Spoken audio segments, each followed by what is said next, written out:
CNN students across the country are expected to walk out of their classrooms Wednesday morning to protest gun violence.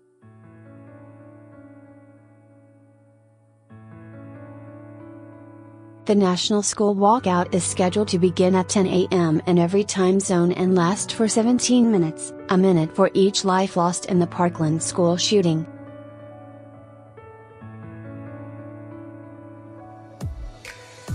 If you're a student who's thinking of taking part, or the parent of one, you probably have lots of questions. Can the school retaliate? Will it hurt your chances of college? Can you just stay home for the day? For help with answers, we turn to a couple of experts: Ben Wizner, director of ACLU's Speech, Privacy, and Technology Project, Christine V.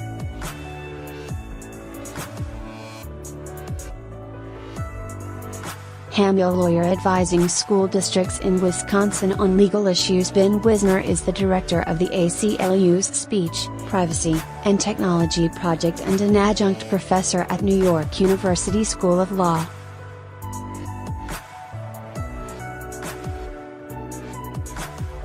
He's litigated numerous cases involving the intersection of civil liberties and national security.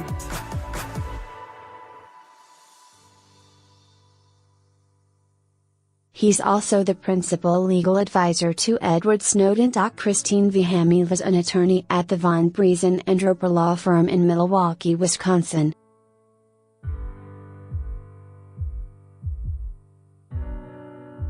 She chairs the firm's school law section and advises school districts on legal matters involving student issues, among other things.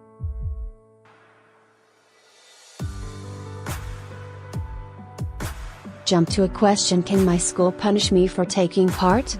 Can I be arrested? Can a teacher force me to write a letter or essay as a condition for participating? Can a teacher schedule a test during the walkout? Will participating hurt my chance of getting into college? Can my parents sign me out of class for the walkout? Do I have to stay on my campus when I walk out? If I go to a private school, what are my rights? I'm not a U.S. citizen.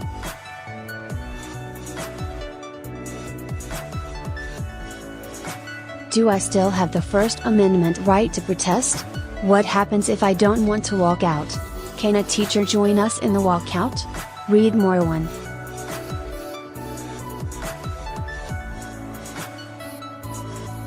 Can my school punish me for taking part? If you're just participating, your school can, since students are required to be in school, but many won't as long as the students aren't being disruptive.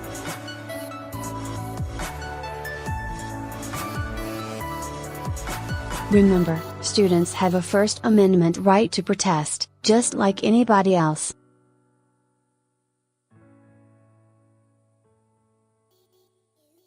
The landmark Dinker v. Des Moines case pretty much settled that legal question. In it, the Supreme Court ruled students don't shed their constitutional rights to freedom of speech or expression at the schoolhouse gate.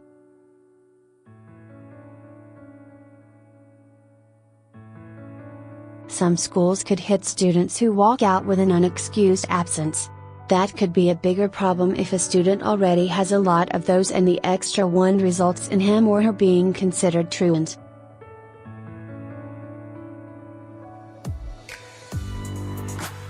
If the walkout turns disruptive, in that case, schools can stop students from participating.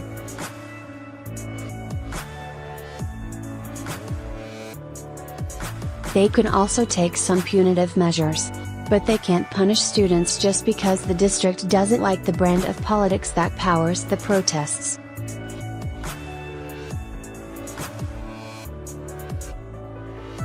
Two. Can I be arrested?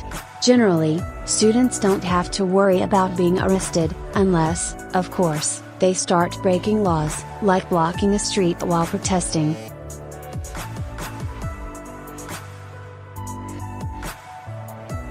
3. Can a teacher force me to write a letter or essay as a condition for participating? Some districts are telling students they have to write a letter or essay on the topic of, say, gun reform or civil disobedience in order to participate.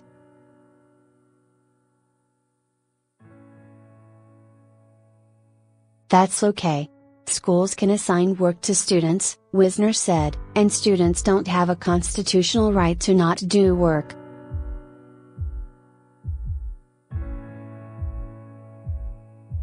It seems to be a sensible way for the school to teach students lessons on civics and citizenship, he said.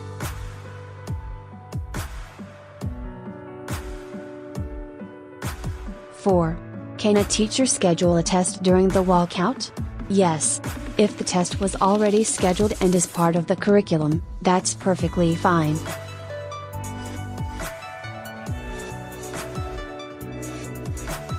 But if the test's sole purpose is to keep students from walking out, that's more a problem.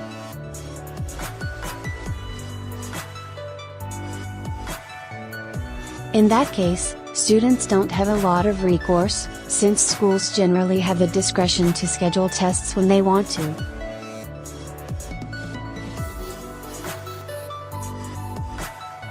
Wizner called such practices a vindictive exercise that wastes an opportunity for teachers to teach students how to be an adult in this world.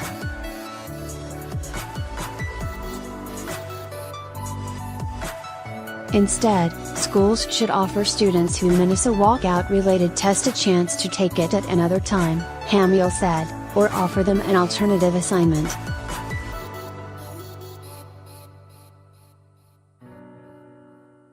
"5.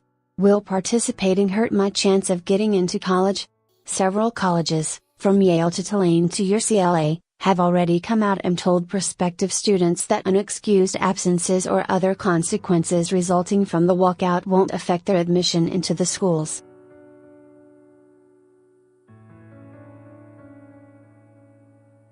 But there's no guarantee other schools won't take a different tact. If a college does hold participation in the walkout against an applicant, there's not much a student can do, except maybe apply to another school."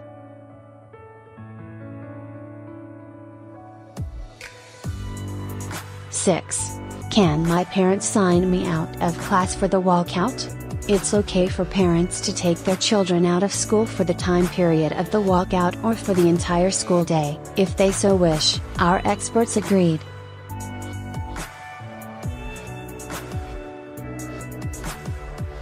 Of course, the motivations may be different.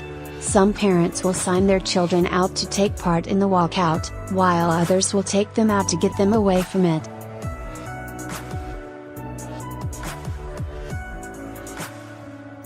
"7. Do I have to stay on my campus when I walk out? Students don't lose their First Amendment rights when they step off campus, and schools can't force students to stay on campus during the walkout."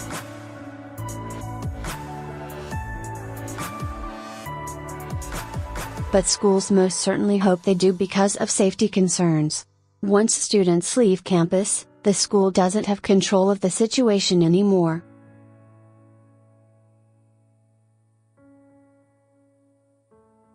Wizner urges students to check on school policies before making such a move because schools might have different policies for missing class versus leaving school property without permission.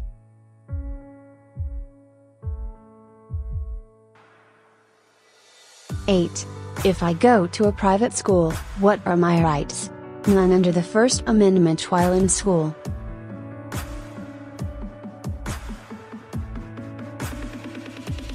So, says Hamiel, private schools have a little bit more leeway in telling students yes or no about taking part in the walkout.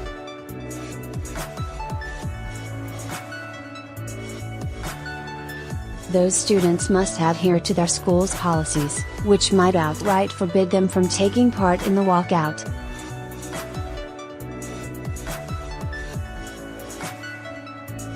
"9. I'm not a U.S. citizen. Do I still have the First Amendment right to protest?"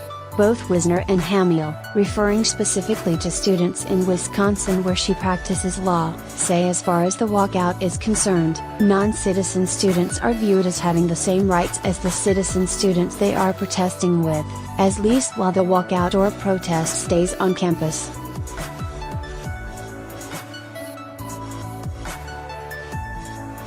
They have the same rights, but where they should be cautious, is in participating in off-campus stuff, said Wizner.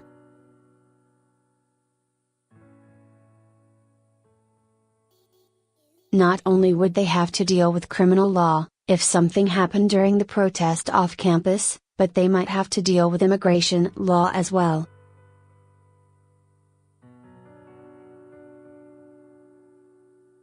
Meaning, if they're undocumented, they could possibly draw attention from federal immigration agents from the U.S. Immigration and Customs Enforcement.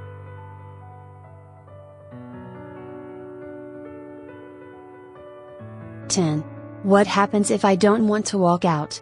Students who don't want to join the walkout, either because they don't agree with the cause, just don't want their school day interrupted or whatever, shouldn't be punished or retaliated against in any way.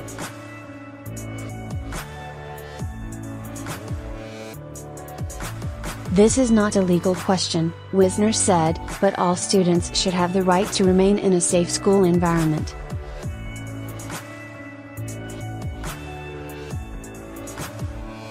Schools need to make sure students understand they're under no obligation to participate in the walkouts.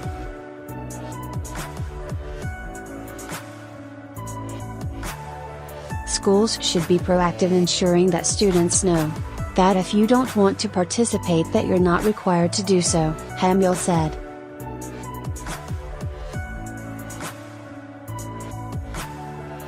On the day of the walkout, school leaders need to make sure their priority is on teaching.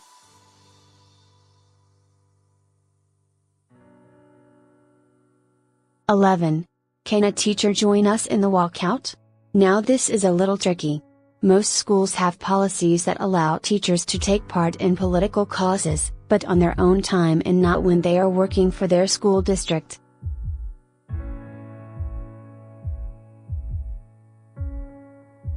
Schools have a right to require teachers to teach during school hours, Wizner said, and teachers would have a very limited First Amendment right to participate in a walkout during school hours for a political cause.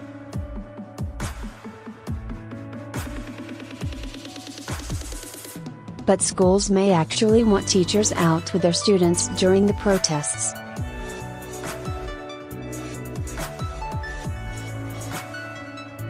Some districts will say to teachers, "We want you to supervise the students," Hamiel said.